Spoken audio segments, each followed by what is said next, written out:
Welcome back. WNST, Towson, Baltimore, and Baltimore Positive.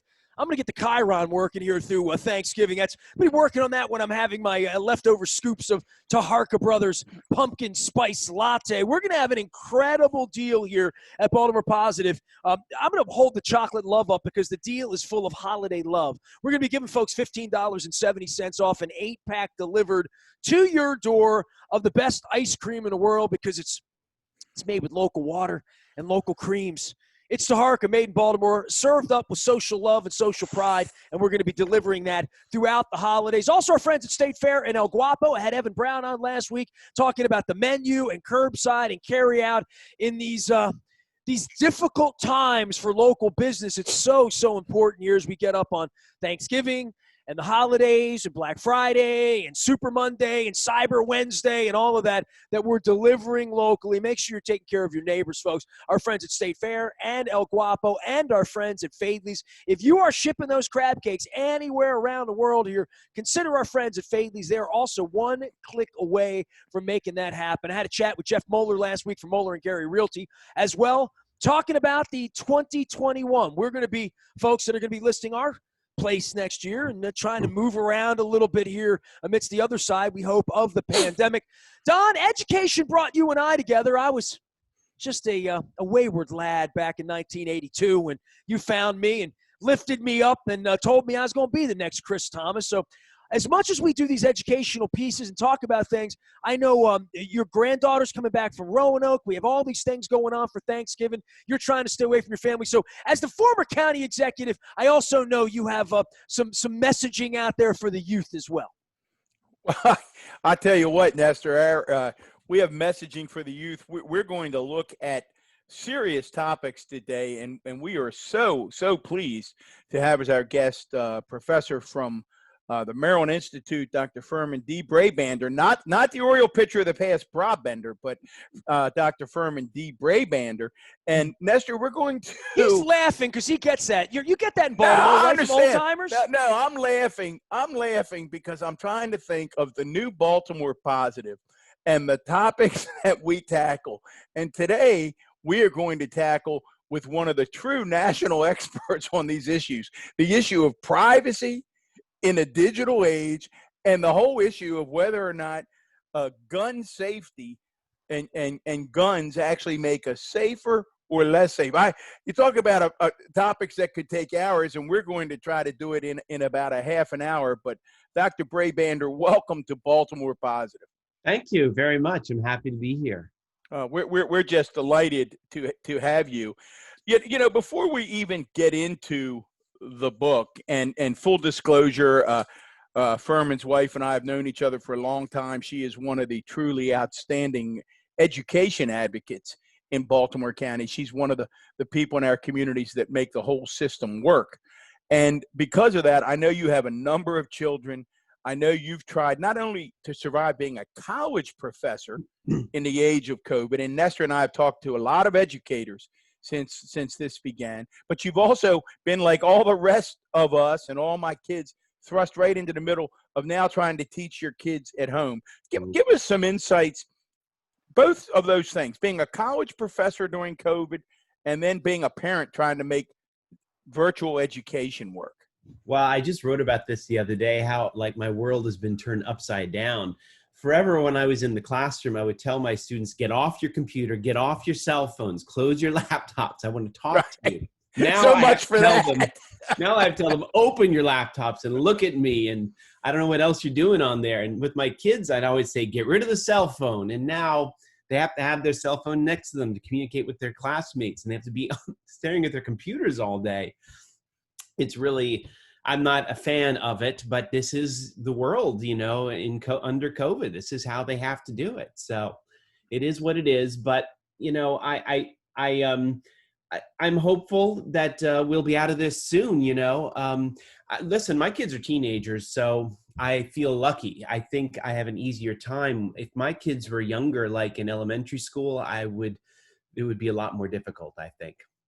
No, it's a challenge. Go ahead, Nestor. No, every day we talk to parents about this, and I think for me, my experience with what you do for a living was when my my then 15, 16-year-old, the stepsister of my wife. So sort of a different generation. This happened 15 years ago, was deciding on where to go and leaving home and going to school and coming to Baltimore and being, on some sort of an artistic track and communicating with the world. It really is amazing how much this has all changed just very, very quickly, that if you're a 15, 16, 17-year-old kid right now trying to navigate this world with your parents and figuring, where am I going to be in a year or 2 or 3? And I have a son who's going to go to college next year. So I'm hopeful this will be over. I don't know what that would be like if he, God forbid, he has to stay in my basement for one more year. I mean, I'd love it personally, but I think he needs the college experience. Well, on that note, Nestor, one of the things I've been thinking about and writing about is, how is academia going to change after this? I can't speak to high schools, but I'm thinking at the college level, people are thinking there might be some big changes that come out of this because, tuitions have been skyrocketing for years. And the business plan of higher education has been in need of reform.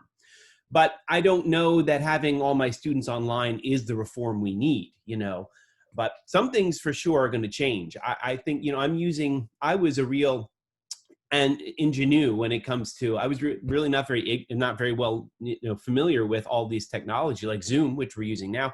I had no clue about this 6 months ago. Now suddenly I'm up to speed. I could see myself using some of these in the future, but by no means do I want this to replace the good old fashioned classroom setting. I think we have to have a reckoning and admit it's not the same. Yeah. Boy, that's the way. They're the golden words, right? It's not the same. Well, let's jump into your latest book, which, boy, did it resonate. And again, for folks out there, available wherever you get your books, obviously at the major national institutions that we all know. But Life After Privacy: Reclaiming Democracy in a Surveillance Society. I think people hear that title and they go, boy, they've got a million thoughts right away. I'm going to start with, I looked at a number of interviews, and it seems like in every interview that you do, or when you're talking about the book, or when people are writing about the book, they start with the basic question: what is privacy? So Nestor and I are going to say to you, educate our listeners, educate us. How do you define privacy? Oh, well, that was actually the first job I thought I had to do in this book, because one thing I noticed is that people presume they know what privacy is, but the more I push them on the topic, they don't have a clue. And, we have a lot of civil libertarians in this country, the ACLU and Edward Snowden. Well, he's not in this country anymore, but Daniel Ellsberg, there's a lot of people who are very intent on saving our privacy. I don't think the general American public is along for the ride. I don't think most people really care much about their privacy for a variety of reasons. We're not allowed to, we're not able to. But at the end of the day, one of the things I discovered, in writing this book was that I don't think privacy has a very easy definition at all. I think privacy at the end is hopelessly, ill-formed, and maybe it can't even be formed as a notion. The great Supreme Court Justice of the United States, Louis Brandeis, he defined it back at the end of the 1800s as the right to be left alone. Well, I mean, okay, that sounds easy enough, but when you really think about it, who makes sure that you're left alone, right? Isn't it up to you?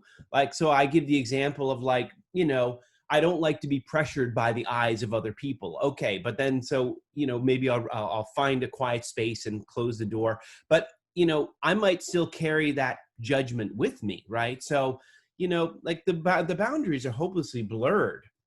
So the question I would ask is, if I was asked this, am I ever really private? Do I ever really have a private space where I'm free of judgment? I can be my own worst critic, for example. Well, Firmin, one of the things that you said there, and I've read you in other articles alluding to this, and I need you to expand upon it because it caught me by surprise, and that is the premise that you have that Americans don't really care about their privacy. Yeah. I think folks would be, that's counterintuitive to me. Yeah, it was counterintuitive to me as well. I'll tell you, I got into this study because I started writing this book. It came out in 2013 is when the idea started, after Edward Snowden uncovered what was going on in the NSA. And I stormed into class with my students. I said, isn't this terrible? Isn't this awful? What he's done, what he's uncovered, what your government is doing. And I just couldn't get the students on board. They just didn't. They didn't seem to feel the same appreciation. They certainly couldn't defend privacy. Their position was, well, you know, this is the cost of living in our digital society, and I have nothing to hide. I've heard that over and over again. Why should I worry? I have nothing to hide. So, you know, we all have something to hide, by the way. We all have something to hide. We do. That was my position. Maybe they're not old enough yet. Well, I would say that I'm 52, and I've been a public figure for like 3 decades. So I've lived a different kind of life where very early on I figured out that like I don't have the same rights as other people. That literally I was told by every lawyer when I was being harassed, threatened. You know, I've got stacks of hate mail, 20 years old. So I felt like I gave it up. And I sort of feel like in this Facebook world, like from 2008 and 9 and 10, where I got in and I saw other people insult other people, you know, online, you know, the nastiness of it. And I thought, well, now it's caught up to me because everyone's just out there. And if you're going to be out there with whatever your personal situation is, your pictures, what you're doing on a Friday night, and I'm from Dundalk. So, you know, I saw a wide variety of different things people were willing to share about their lives and things that I thought, like, you know, being a public figure, I wouldn't share that about, whatever it would be. I just think in the last decade, it's gone, you know, and I don't know what age it started, whether it would be X or G or generation X or Z or where it would be that those people are born. When the mother and father puts the baby on Instagram, literally day one, and that picture is up, I do wonder how much this has changed from, let's say, where our founders wanted us to be or expected us to be, right? Well, how about the Brelfie, Nestor? You know about the Brelfie? These are selfies of women breastfeeding, you know, and they're very close up and intimate, you know. So, I mean, the whole notion of I've argued that the whole notion of shame is completely gone in the Facebook age, you know. But I see this especially in younger generation, like my college students. Their notion of privacy is completely different from mine. They don't care about sharing anything, right? They're happy to share any and everything. And I've had to, you know, unfriend a couple of my former students because God forbid, my kids peer over my shoulder and see what's going on Facebook. You know, I got to be careful. But wow, my general point is, you know, I just don't. You know, so the younger generation, I don't think they have any notion of privacy at all anymore. It's completely acculturated out of them. But I've argued that even like the older generation, you know, privacy is endangered because, listen, you know, we're happy. So, you know, researchers have done all these studies where they have noted that people will say on one hand that they care about privacy, but when the rubber hits the road and they're given what are called trade-offs, which means like they're given like promotions by marketers in exchange for giving personal information, people happily do this over and over and over again. And I mean, it's just the fact of the matter. Even to the Russians. Okay. You know, even Cambridge Analytica. I mean, this is how minds are altered. This is how Facebook operates to keep us on that thing all day, right? Like, absolutely. It's designed for this. Well, I was talking about just regular marketers as well, like the Amazons of the world. They know that we are happy to get their incentives and their what we call personalized marketing. You know, we're happy to receive all this, so people will tend to be forthcoming. But at the end of the day, Nestor, we don't have to be. So what I've written is that our spies don't have to work very hard. Okay, on one hand, we are happy to give up all this information, but I have bad news for you. Even if you were try and be more careful, they will find that information anyway. Because it turns out that our spies, and by the way, our spies, the bulk, you know, the most interesting and aggressive spies, and the greatest number of them, they're in the private sector. They're not in the public sector. So, Firmin, I want to jump. I'm so define glad that spy, was by the way. I want to hear what spy is. Well, and what Firmin just said was, I had a little note written in my margin. That's another thing that jumped out of your book to me which I think folks, I thought at first, well, maybe they'll be surprised by that. And then I thought, nah, no, they won't. And here's why. And that's this issue where you talk about is the biggest concern private, and we'll get to Nestor's question, private spying, private surveillance, or government spying and government surveillance. And I thought, geez, I think more people would be worried about government. And then I thought, I bet I've had 10 people, without exaggeration, Firmin, in the past month say to me, it's the strangest thing. I went on to look at a pair of sunglasses online. You know, I wanted to see what's on, and all of a sudden, in every single feed that I have, I'm getting ad after ad. No, I'll tell you what, I threw out 20 random text out of my text on Tuesday night. Wednesday morning, I woke up and all those people were on the front of my Facebook feed, and it had nothing to do with Facebook. So, I know it's all integrated. That's why I've given up, Doc. You know what I mean? Like, that's why I'm not fighting it. So tell Nestor why he shouldn't give up, why he should continue to fight it, and how you define spying. How can you do that in less than an hour and a half? I use the word spy because it's easy, but you're right. Like, they don't have to spy.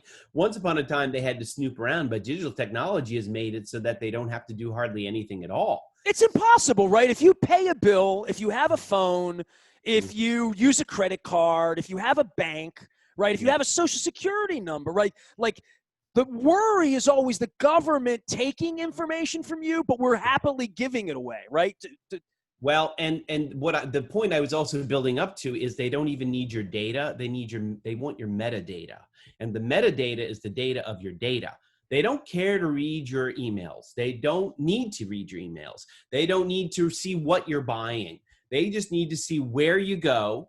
They can see when you email. They can see the length of the emails. And that stuff is easily accessible, right? So you don't have to give much for them to find a lot about you. That's the unfortunate news. Well, thinking again about your book, is your book hopeful or pessimistic? Oh, I'm optimistic by nature. I'm not going to be. I mean, I have bad news if you care about privacy, but I don't. At the end of the day, like, I'm a very optimistic person, and I've argued that So the real question I got into with this book is, so my specialty is really political philosophy and political theory, and I really wanted to know, what does this mean for democracy? Because, there's a lot of people who think we need privacy in order to have a democracy. And I concluded otherwise. I concluded, no, we don't need, we don't need privacy in order to keep this democracy. We don't need privacy in order to maintain our freedom. So that's the line that I take. So, Doctor, go ahead, Nestor. Yeah, I want to bring this thing full circle because we are in the middle of this plague in the Far East. They located, everyone checked in.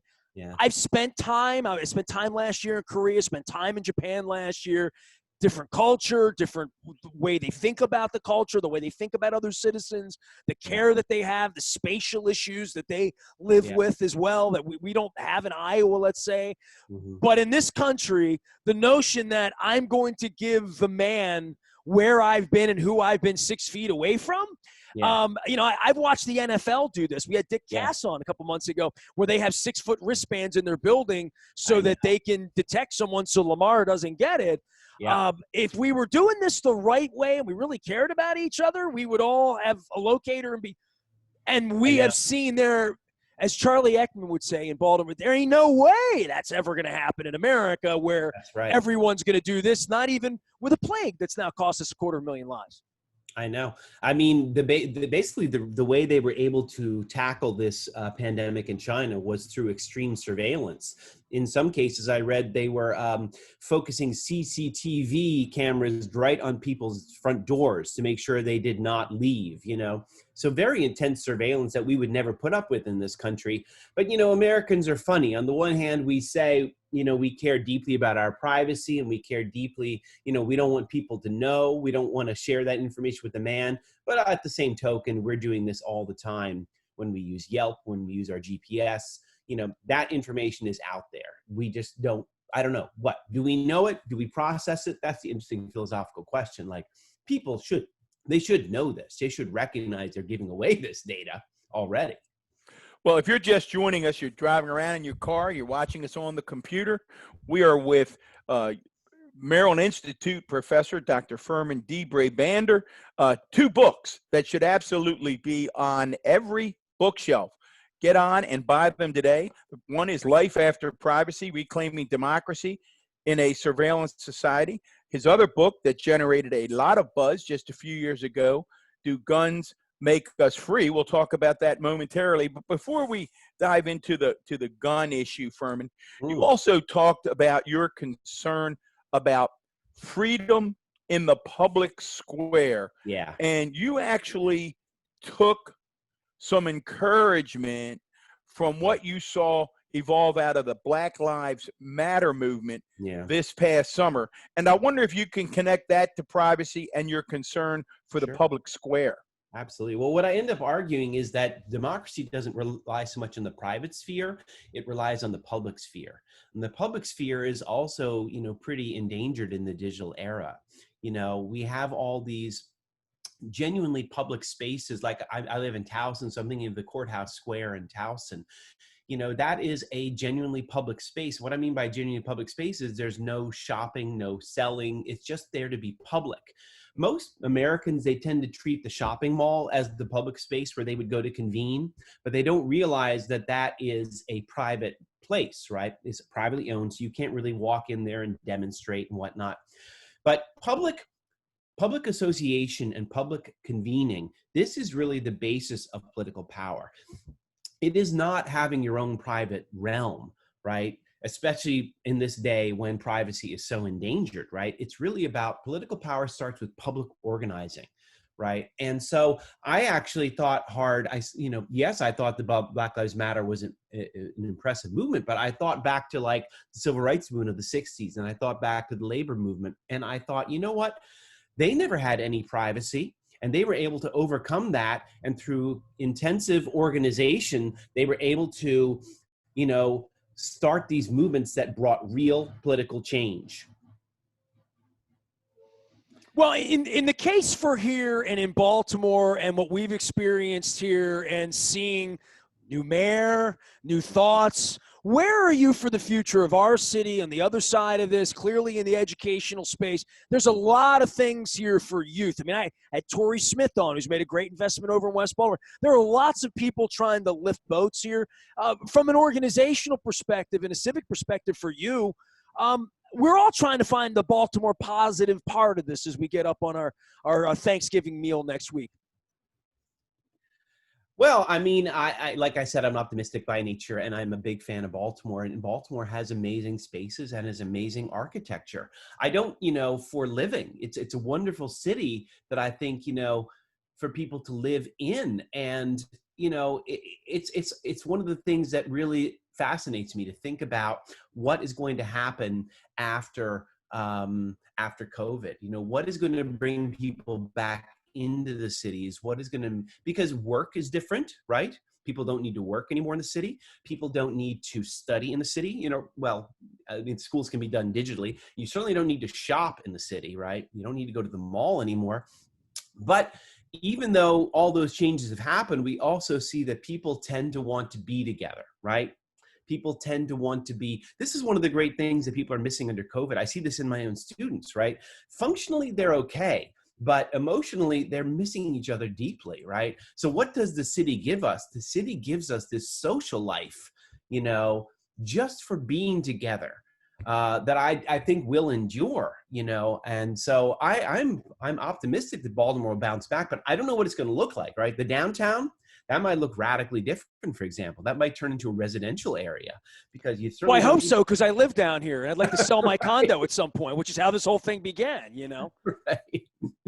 But, you don't need to work down there necessarily. You don't need to shop down there. So what's going to draw people? I think living arrangements, making our neighborhoods livable and attractive and friendly and community oriented. This is, this is the future, and this is the way to save Baltimore. And I've always been encouraged by the kind of people that move and live in the city, move to the city and live there, because they look for those things. Well, I think of it as an incredible opportunity, right? Especially like I'm all in on Baltimore Positive. I've moved a 30-year sports radio brand into this space because I feel like I'm 52, and when I'm 72, there better have been better things going on here.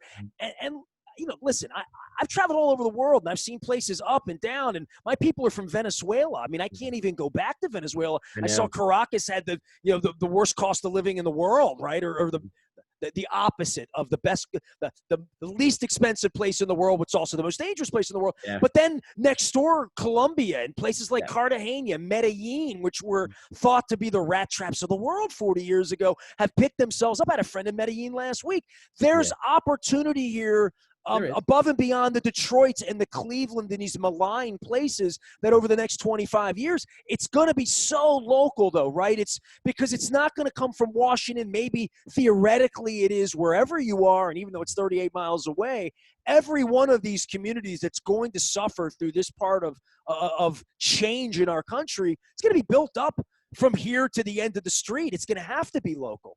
Yeah, I think so. And it's going to be different types of attraction too, right?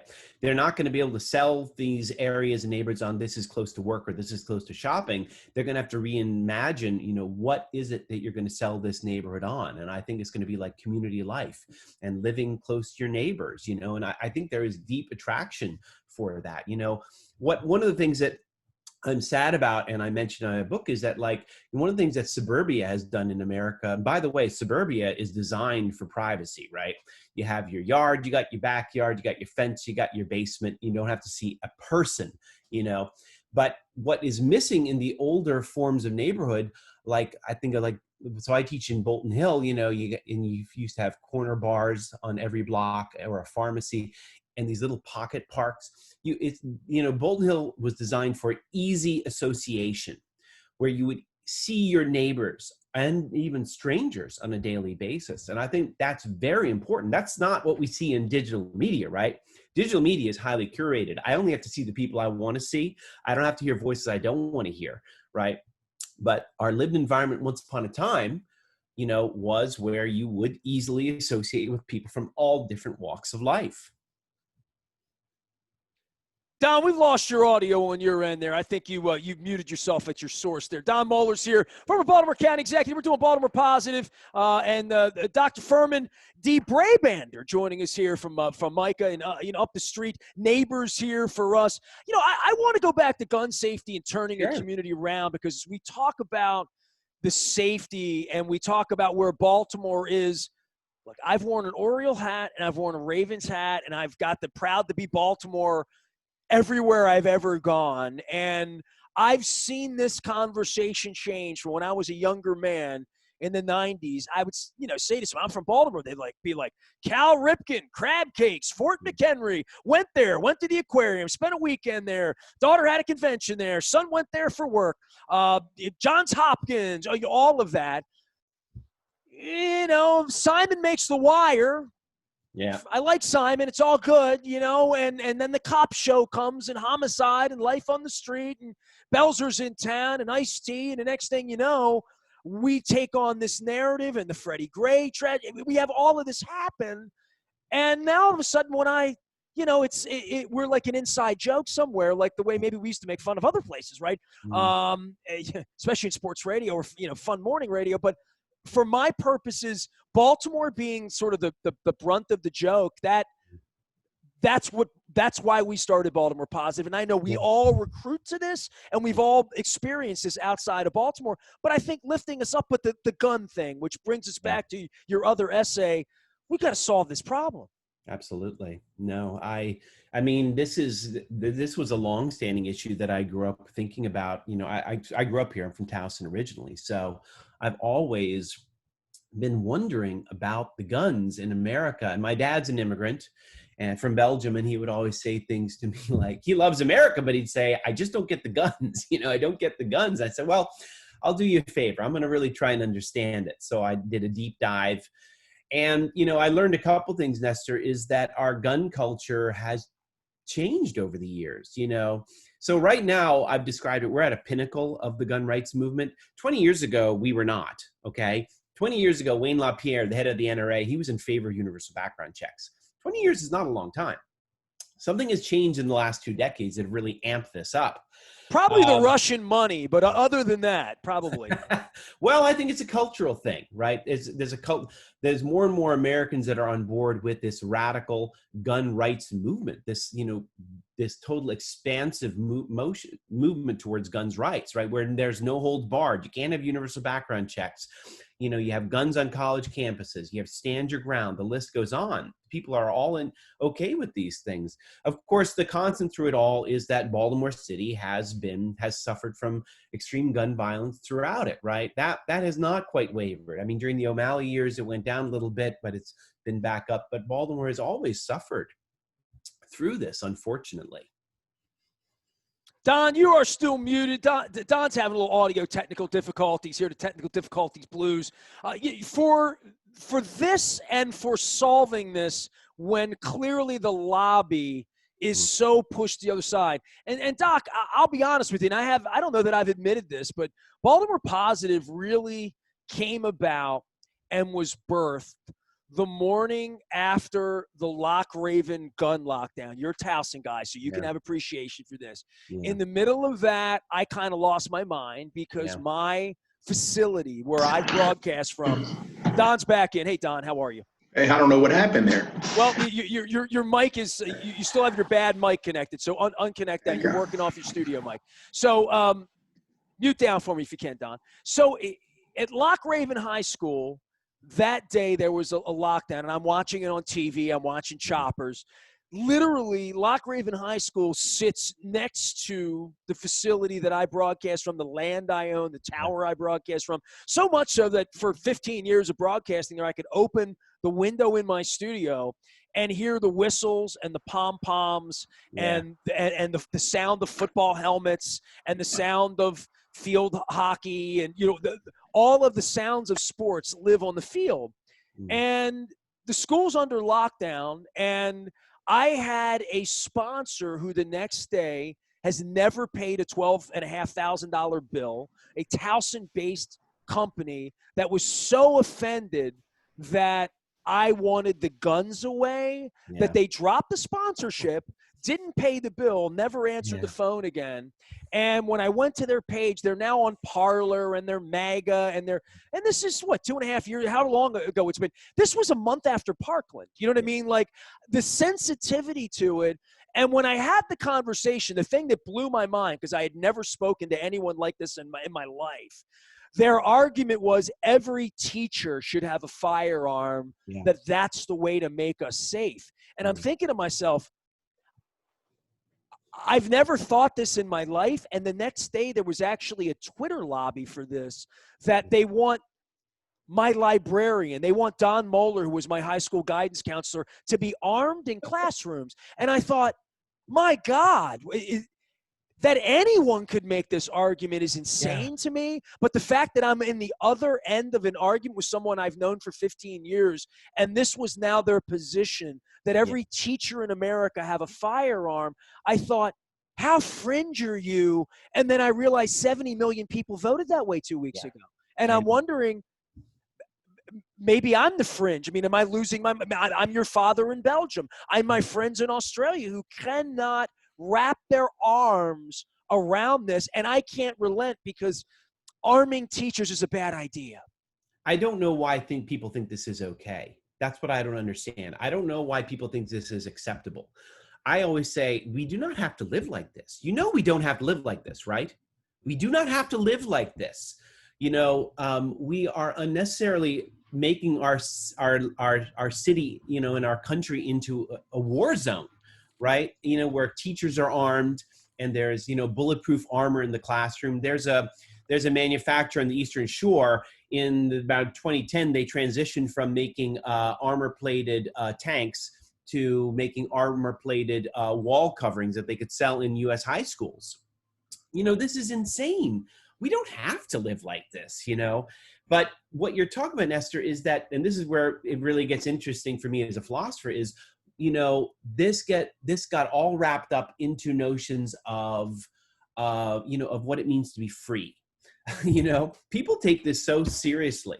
That was a very controversial book I wrote about guns. I got into a lot of trouble with a lot of people about that book. I was surprised. Good trouble, I hope, as was once spoken about. I like to think it was good trouble, but you are right. It is an issue that, for whatever reason, really sets off alarm bells, and people get really sensitive about. They get really angry about it. I couldn't believe that in order to keep a sponsorship that I had with a client that they wanted me to go on the air and pitch that theory. And I'm thinking to myself, there comes a point where we all have to push back at some point and say, is this nuts? My pushback has literally been Baltimore positive. We appreciate you coming on. Dr. Firmin DeBrabender here from MICA, writing books about gun safety, gun control, and privacy, these incredible conversations. Don, do we have you mic'd up where we need to have you?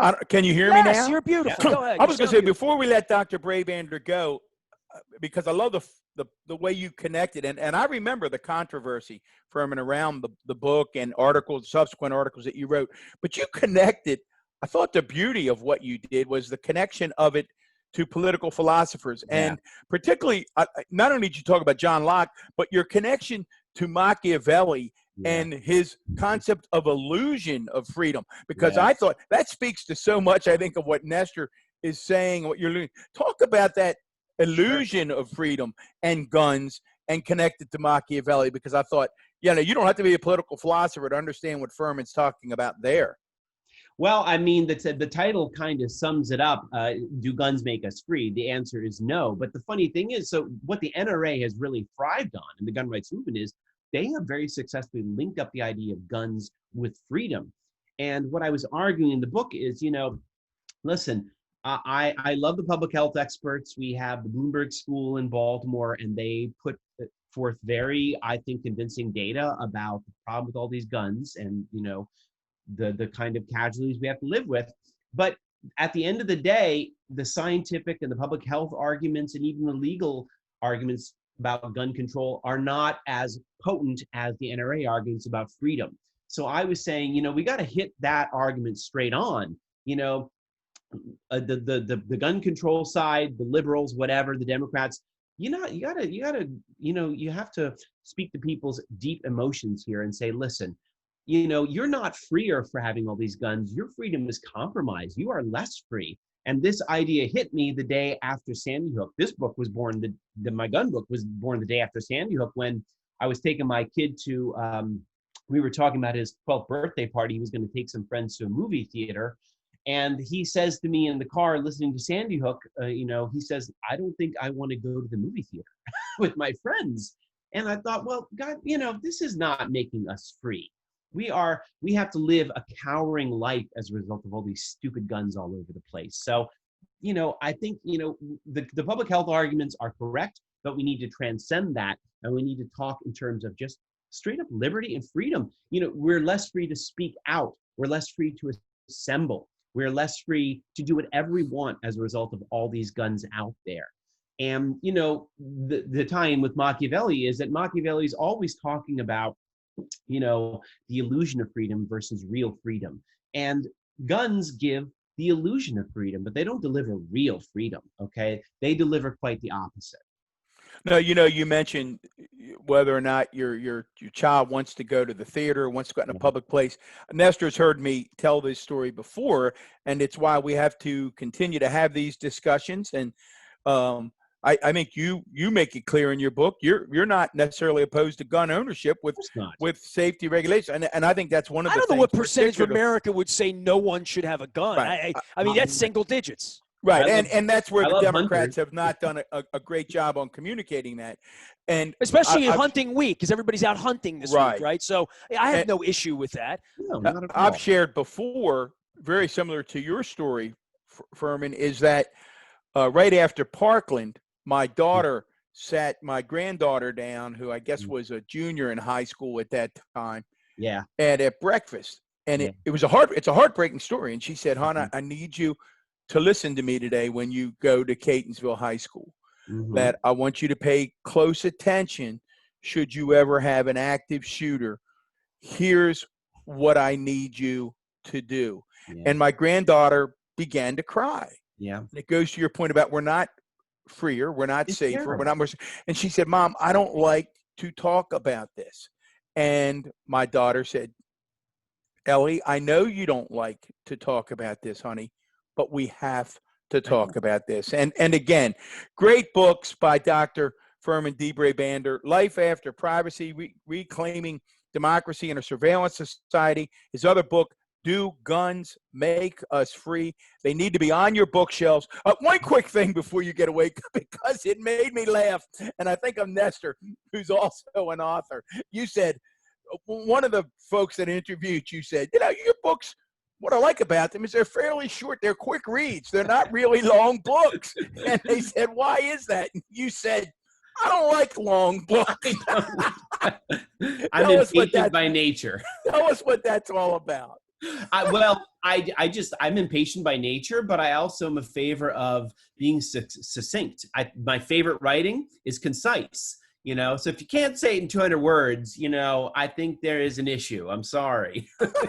Write another book at that point, you know. My favorite comment. Well, this has been a great conversation. I hope you'll become a regular. And Nestor, take us out of here. Doc, great visiting with you. Thanks for coming on. Great topics, and a couple we don't tackle enough here, but we will be tackling a little more. We're going to be talking with Gianna Taboni from Vice Networks, who is an alum here about the Boogaloo Boys and about right wings and guns. So we'll be doing that a little later on in the week at Baltimore Positive as well. On behalf of former Baltimore County Executive Don Moeller, you can find all of our work now in one place. We're Baltimore Positive. You can subscribe on Stitcher, Apple, or iTunes, any of those places, just to the pods. You can find our whole colorful world now at BaltimorePositive.com. Ness at BaltimorePositive.com finds me. Sports, music, arts, and a lot of politics all in one place now. We are WNST.net, AM 1570, Towson, Baltimore. We never stop talking Baltimore Positive.